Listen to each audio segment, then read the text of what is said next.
Then it falls on the ground. He pick it up, dust it off.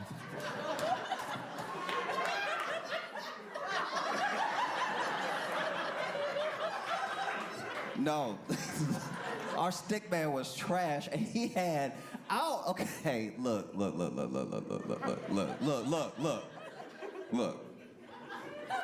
I need glasses. All right. I'm not better than anybody. I'm not judging. Everybody got their own prescription, and that's their cross to bear. All right.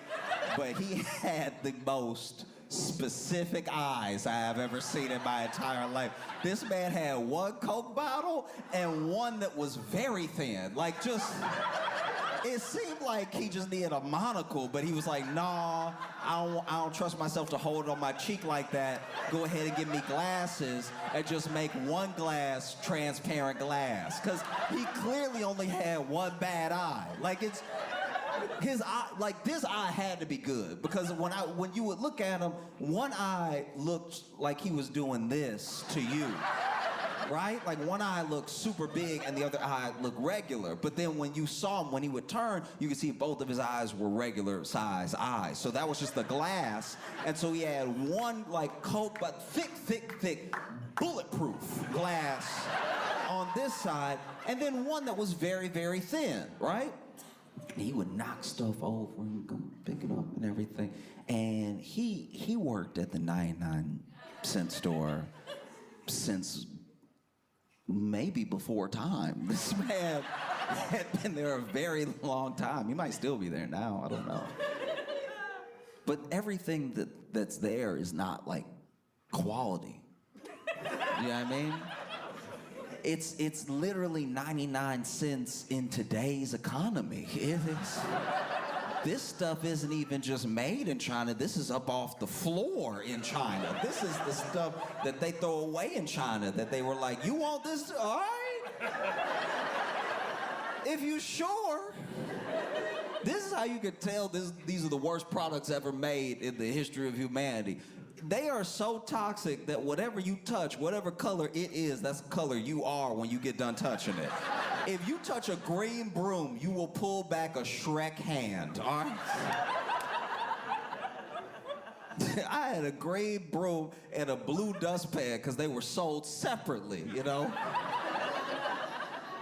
Goodness forbid you package them together and they're $1.19. You know what I mean? They were like, we can't have that. We'll have each for 99 cents. And then I bought the green broom and the blue dustpan, and one hand was Martian Manhunter and the other hand was Smurf. I couldn't get my hands back to normal for days. I don't know what they painted that with. Spray paint comes out easier. 99-cent store is trash. And then you get to Dollar Tree. Dollar Tree made the guarantee a long time ago that everything would be $1, and they were the first to break that promise. You want a lesson in life not being fair? You go as a child to the Dollar Tree and buy one of their very illegal individually packaged Capri Suns. Capri Sun they don't sell them like this. You're not supposed to do this. That's how I knew I was broke sometimes. Like you a kid going into the Dollar Tree for a Lucy Capri Sun.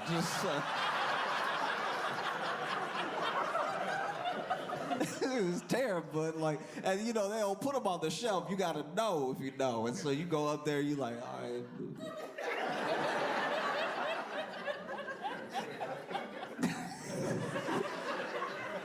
Feel like I'm buying weed or something. I'm over here. Come on, sip. Come on. You miming it. You.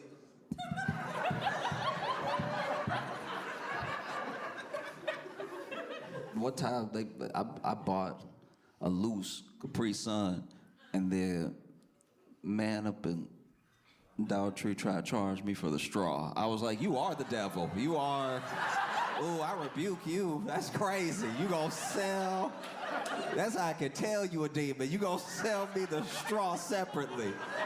What am I supposed to do with this? Suck it with a safety pin? This is crazy.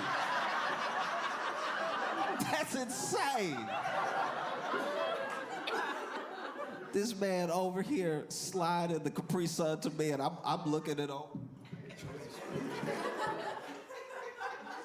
What's wrong, man? You know, come on. He's like, that's extra, young blood. I'm like, hey, what? From a young age, I could identify with people who rob stores because that was very aggravating. Dollar Tree was over here just, you know, letting themselves run out of inventory. I would go in the Dollar Tree and there'd just be whole spaces, whole sections empty. You know, at least the 99-cent store is packed. Packed to the brim with stuff that doesn't even make sense. The 99-cent store would have one of something.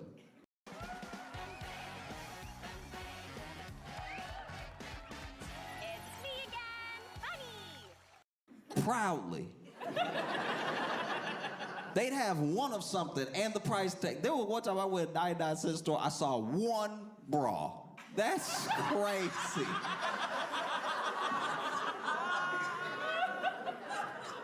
I'm like, that's lost and found, if anything. This is, y'all don't have a single other bra in here. And you gotta hang the bra next to the snacks. You know you shouldn't be selling this bra. Because Dollar Tree would let themselves run out of like everything, and then you walk in, it's just bare shelves and stuff. At least the 99-cent store would try to make sense of things. 99-cent store doesn't make any real sense at all, and you can tell because sometimes they'll sell stuff that should be sold for a totally different purpose. I've been very confused in a 99-cent store before. One time, I was in a 99-cent store, and on the shelf, it said 99 cents. So far, everything's checking out. It said 99 cents, and then it said hat. It was a hat for 99 cents, right? But then on the shelf, clearly, is a bucket. That's a bucket. It's a bucket, though. Like it is, like I'm not crazy. That's a bucket. You can make it a hat if you want, if you believe, but that's a bucket. All you gotta do is flip this over on its bottom and put bucket, and we don't have any problems. But hat is crazy. And then when I'm checking out, I bought a broom, I bought a dustpan, and then he's like, and one hat? And I was like, you don't believe that, though. There's no way you believe that. Because it's not a hat, it's a bucket. And I want to be clear, it's not even a bucket hat. It is a bucket. A bucket.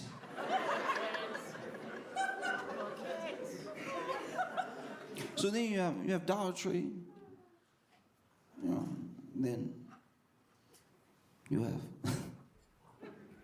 Family Dollar. Family Dollar, I've talked about this before. Family Dollar really helped me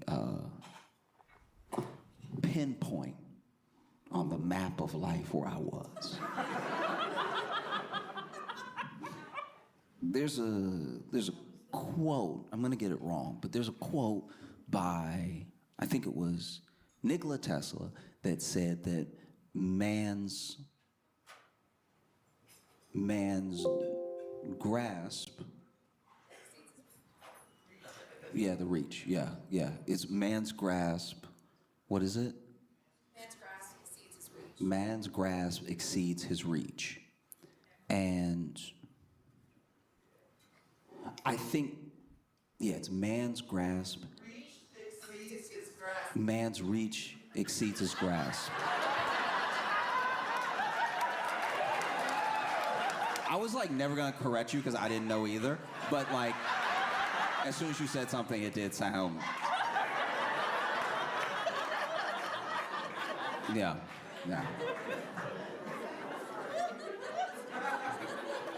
I didn't know either.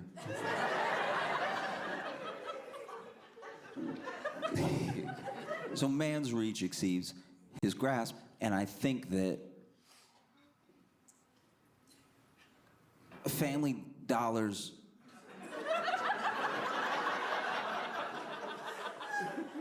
inventory exceeds its means, because every year of my life, Family Dollar has been trying harder and harder to be a grocery store. Every time I go up in Family Dollar, they add one more item that they should not have at Family Dollar. I remember the day I went in Family Dollar and saw milk, and I was like, no, we not built for this. A lot of people are gonna get sick, okay? I'm a kid, but I'm still trying to tell adults how to run their business. I was like, y'all don't even have the fridge space for this milk. Come on now. And Family Dollar has always helped me keep track, truly, being honest with myself of where I am on this map of life, right?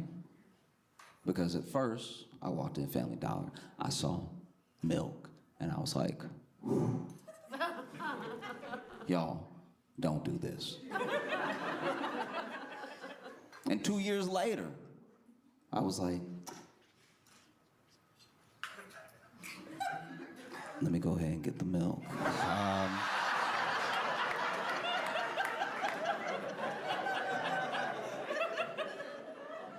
3%, you say? I've never heard of 3% before.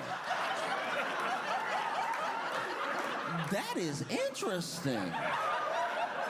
I've never had 3% in my life. Maybe I'll get stronger bones, who knows? So you got Dollar Tree, you got Family Dollar, and then you have Dollar General. Dollar General is the stuff of nightmares. Dollar General is straight out of a horror movie. And I don't say that because of the experiences I've had at Dollar General. I say that because of where they put Dollar Generals. Dollar General will be the last thing you see before you die. And not in a curse sort of way, not in like the Ring sort of way. Dollar General will be put in the middle of a field. Whether you are in the South or the Midwest, the only places Dollar General truly exists and thrives is the middle of nowhere in the South, the middle of nowhere in the Midwest, and the Sahara. I don't know. By the time you see a Dollar General, you're like, is this a mirage? Because I've seen nothing but fields for 30 minutes, and then one Dollar General. With a man working there from the 1800s, who knows? Those Dollar General, people that work at Dollar General get bold with you when they're out. When you out in like their area, you at this Dollar General in like Ball, Louisiana. You walk in, it's like, not from around here, huh? It's like, you even talking like the movie. Who says that to a customer? Not even where you from. Not from around here, are you? Oh. Now you can tell a Dollar General is terrifying. Because out of a Dollar Tree and a Family Dollar, I'm just talking about my experiences growing up, you know. Out of a Dollar Tree and a Family Dollar, a Dollar General is the least likely to be robbed, all right? I've seen Dollar Generals, you know, be on the news, not for being robbed, for the attempt. Do you know the horror that has to go down for the attempt of a robbery to make the actual news? Nothing got stolen, but everything that happened was still so bad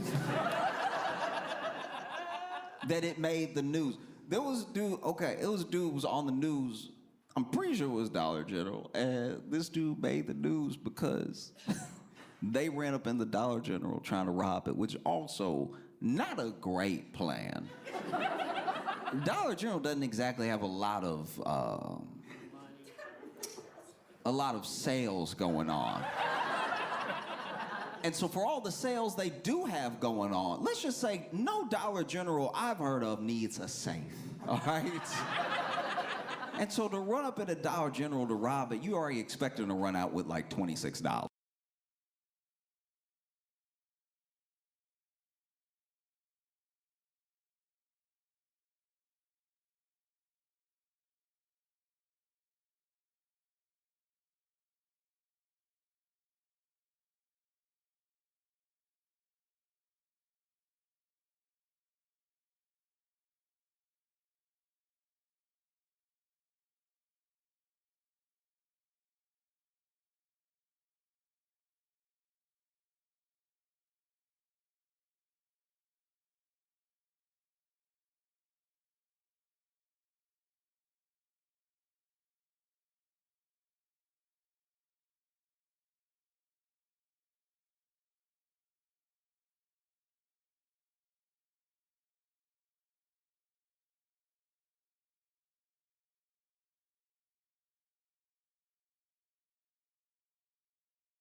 okay? But this man ran up in the Dollar General trying to rob it, right? And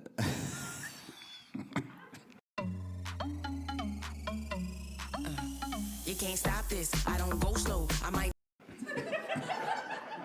not only did they take his gun, they beat him with his gun. And then the getaway driver called the police on them.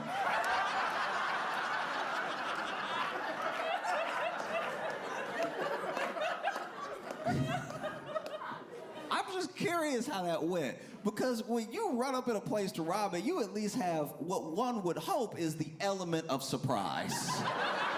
You would hope a place doesn't get robbed so often that they are ready like Neo from the Matrix to snatch the gun out of your hand as soon as you walk in. I'm sure people going in to rob a place have like a rob and walk or like a gun-toting bravado maybe. But imagine being robbed so often that you're like, no, no, no, when they come back. Because this is the thing that blows my mind, is that we're in the South, and this dude ran up in a Dollar General to rob it, and they didn't shoot him. The South loves guns. We love guns. And we, like a fever dream, wish we could shoot someone. And then here is someone running in with a gun to do evil. Someone that the law would say, shoot. And the employees at the Dollar General were like, actually, I really prefer hands.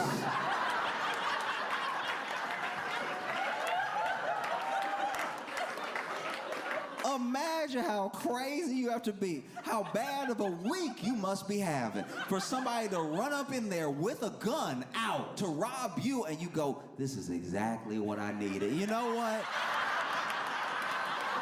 Let me tell you something about the Lord, all right? The Lord won't put more on you than you can bear, okay?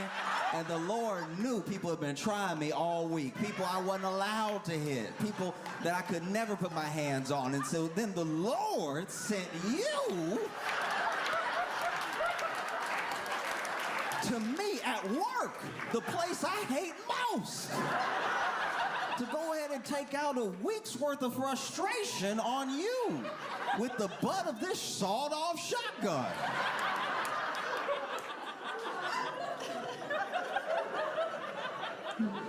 Imagine you run into a Dollar General to rob it, gun already out. Hey, everybody freeze, whatever he said. And then the employees turn, and he's like, open the register, and they're just smiling. You don't know what happens next. Maybe a blackout, maybe you watch them take the gun out of your hands because you weren't expecting that, and then you see the butt of the gun coming back real slow.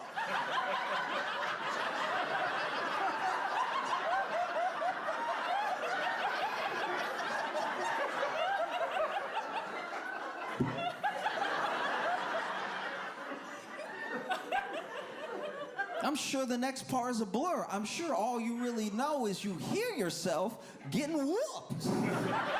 It's almost like an out-of-body experience. You forget, was this my gun the whole time? It's not acting like my gun.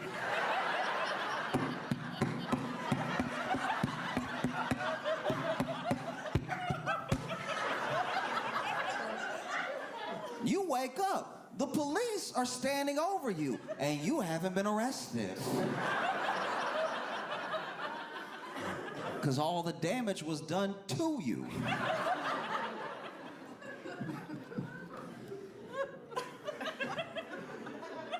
Oh, Dollar General, insane.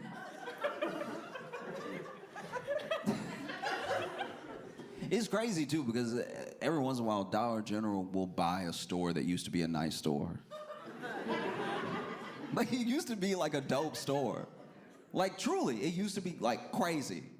Like, I remember there was a place I went with my grandma, and I don't even remember the name. That's how, like, little I was, where it was just a memory of being with her, her holding my hand and us walking into this place. And you know how when your little things are bigger? So I'm sure if I went there now, it would look like the size of a regular department store. But she took me to this place and it was huge. In my head, it was so big, right?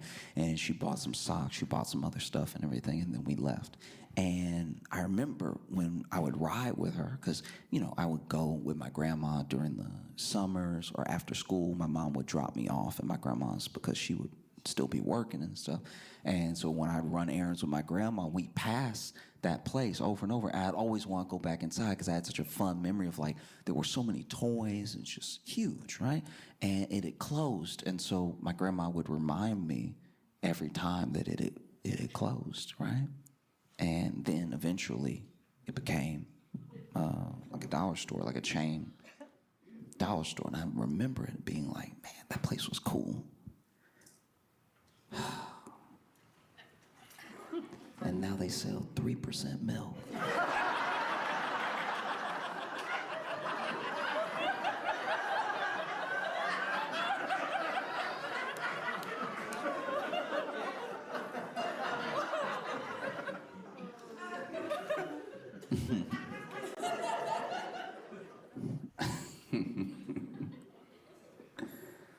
Okay.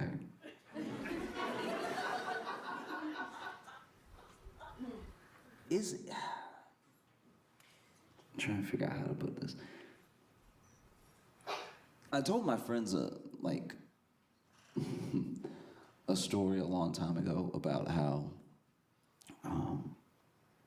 my friend met this woman online, right? And this was back when meeting people online was still, like, not quite done. It was still new to do that. And the woman that he met wanted to meet up one night, which is exciting because this is why you do it.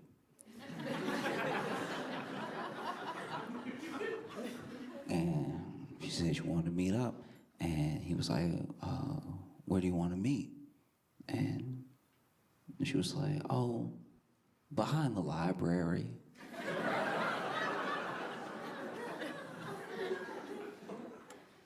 Which should have been a clue. Said she wanted to meet behind the library, and he was like, oh, okay. Which library? Because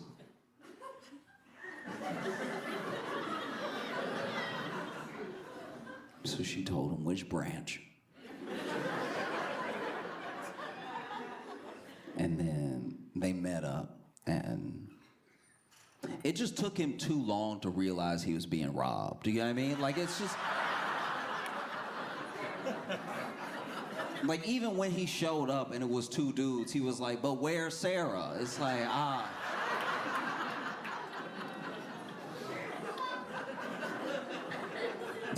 You need to wake up, dude.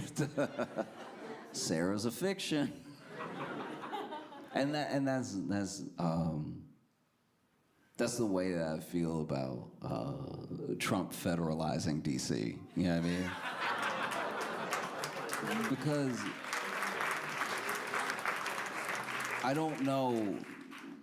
I don't know how other people feel about it, but I was watching it this morning and watching them talk about it, and it was an interesting speech because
You would have thought he would have stayed on crime the whole time, but he definitely diverted a few times. Like, there was one point where I really don't, like, I'm not even joking right now. I genuinely don't understand what he was trying to say, because there was one point where he was talking about how, like, trans people fight or something, and it just started to feel like the kind of conversation you have with someone who is 2,000 years old. Like, it just...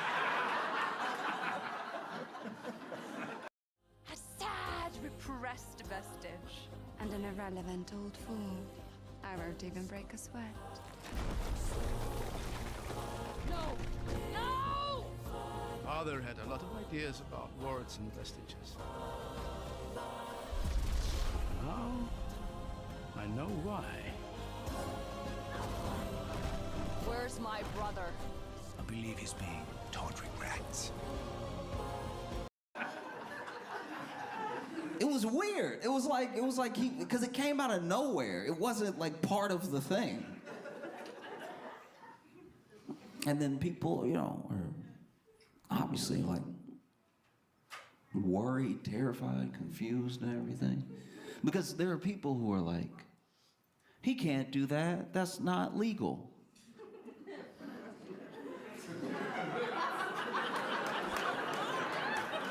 And whenever I hear that, I'm like, what are you, a Democrat? Like, this is the goofiest. That's illegal. It's like, all right. That's what my buddy said when he was getting robbed, too. He was like, well, this is illegal. Stop. Out of your mind. Hey, that's illegal. You're not wrong. You're not wrong. But what are you gonna do about it? You know what I mean? Like, that's the thing. That's a question that Democrats, constituents ask. That's a question that Trump is asking. That's a question that's on everybody's mind right now. If you oppose what he's doing, what are you gonna do about it? You know? And I don't know. I'm not gonna act like I know what to do at all, because I genuinely don't. I mean, I know that people protested today off of the announcement, off the fact that, like, just imagine you live in D.C. and Trump says he's gonna, like, deploy the National Guard. And you just, like, not only is crime at this, like, 25, 30-year low, but, like, you just got to the point where you were probably starting to feel kind of safe off the street, and now it's gonna be the National Guard looking at you every day, confused why they're there too. You know? People forget that the armed forces, like, obviously, you know, soldiers are supposed to follow orders and everything like that, but the armed forces are filled with people of differing backgrounds and opinions and everything. So it's not as if everybody that ever gets deployed is excited to be deployed. And it's not as if they're always well taken care of when they are deployed. You know, these people, they signed up to do a service for the country. I'm curious how they feel about being deployed against the people that they're supposed to protect instead of against, like, some foreign invader or something. You know, I'm not gonna act like I know. I've never served or anything, but I've talked to people in the service, and they come from all different types of backgrounds. They vote in all different types of ways, and I'm sure that if you're walking down the streets of DC feeling disheartened, feeling like you're being occupied, there's probably somebody standing there as you walk into work that's like,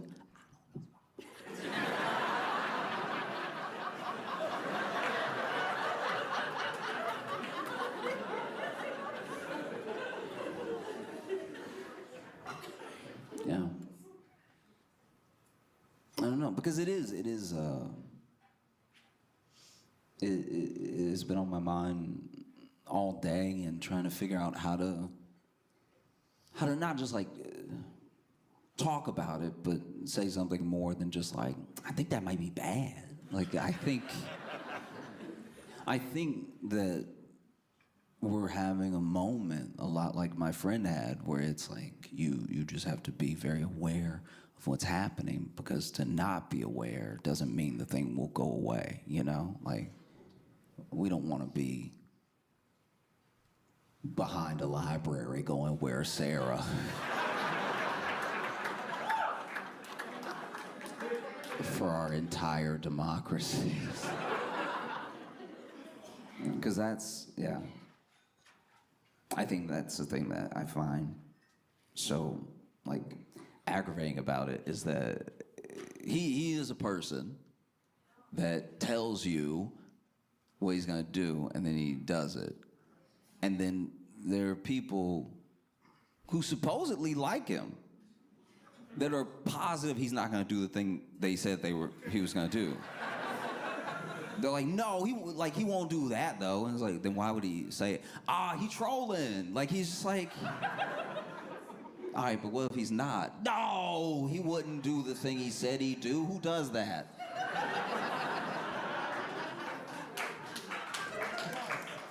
You know? Because I'm not gonna act like I know what to do. And I think it's more important for everyone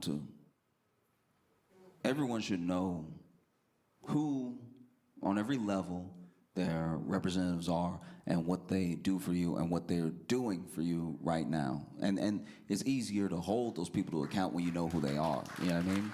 Like your state senator, or everything down to, like, you know, alderman. Everything. Because it's the fact that these people go unnoticed, the fact that we expect whoever, business people, celebrities, whatever it is, to pick up the slack of the people that were elected to do those jobs, all right? Like, we're in a position now as a country that's very scary, because we look to companies to do some of the work that. Hey yo, sorry, I was caught in my art stream. We've Give me a second. Let me just switch things around. From local government to the point where you do need a